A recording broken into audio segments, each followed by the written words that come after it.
જોઈ રહ્યા છો ઇન્ડિયા ન્યૂઝ ગુજરાત। આપની સાથે હું છું જનીશા। સમાચારો પર વિગતવાર નજર કરીએ તો કેન્દ્ર સરકારે વન નેશન વન ઇલેક્શન માટે કમિટીની રચના કરી છે કે જેમાં પૂર્વ રાષ્ટ્રપતિ રામનાથ કોવિંદને અધ્યક્ષતા આપવામાં આવી છે। તો પૂર્વ રાષ્ટ્રપતિની અધ્યક્ષતામાં સમિતિ કાયદાના તમામ પાસાઓ પર વિચારણા કરશે અને વન નેશન વન ઇલેક્શનની શક્યતાઓ તપાસશે। તો કમિટી લોકોના અભિપ્રાય પણ લેશે। પેનલમાં અન્ય કોનો સમાવેશ કરવામાં આવશે તેની માહિતી હજુ જાહેર નથી કરવામાં આવી।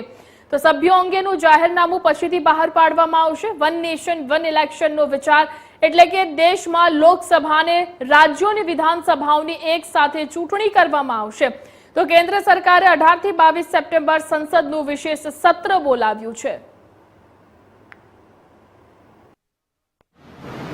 आदरणीय प्रधानमंत्री नरेंद्र मोदी साहब द्वारा अनेक बार वन नेशन वन इलेक्शन की बातों चर्चा में पण मूकी है।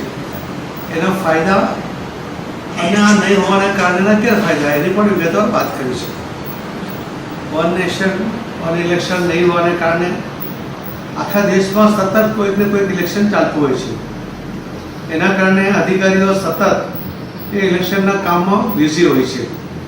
एना कारणे एमना किंमती कलाको बगड़ता होय छे, किंमती दिवसों पण बगड़ता होय छे अने आचारसंहिता वारंवार नाखवाने कारणे विकासना कामों पण खोरंबी पड़ता होय छे।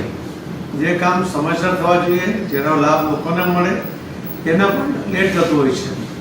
अनेक प्रकारना खर्च पण एना कारणे वधे छे अने अनेक प्रकारनी अनियमितता पण आना कारणे थती होय छे। એટલા જ માટે આદરણીય પ્રધાનમંત્રી નરેન્દ્ર મોદી સાહેબે કેટલા રૂપિયાનો ખર્ચ બચી શકે, કેટલા કલાકો બચી શકે, કેટલા ઝડપમાં કામો થઈ શકે અને ખૂબ વિગતવાર ચર્ચા વારંવાર દેશ સમક્ષ અને દેશની અલગ અલગ પાર્ટીઓ સમક્ષ પણ મૂકી છે। આજે વન નેશન વન ઇલેક્શન માટેની કમિટી બનાવવામાં આવી છે। શ્રી રામનાથ કોવિંદ એમના અધ્યક્ષ સ્થાને આ કમિટીની રચના કરવામાં આવી છે અને મને વિશ્વાસ છે કે દેશની તમામ રાજકીય પાર્ટીઓ પણ આ વિષયમાં પોઝિટિવ વિચારશે। દેશના હિત માટે બધી જ પાર્ટીઓ કામ કરવા માંગતી હોય તેમણે આવા મુદ્દાઓ પર પણ રાજકારણ કરવાને બદલે દેશનું હિત જોવું જોઈએ અને આમાં સમર્થન આપવું જોઈએ એવું મને લાગે છે। છતાં એ કમિટી નિર્ણય કરશે, એની પર ચર્ચા થશે, એની પર નિર્ણય થશે। પણ મને વિશ્વાસ છે કે અત્યંત આવશ્યક આ નિયમ છે અને આ કરવું જોઈએ તો મારો પોતાનો પણ સ્પષ્ટપણે મત છે। सर आ पॉलिसी थी કેટલો ફાયદો થશે દેશને? वन नेशन वन इलेक्शन ने कारणे एक साथे બધા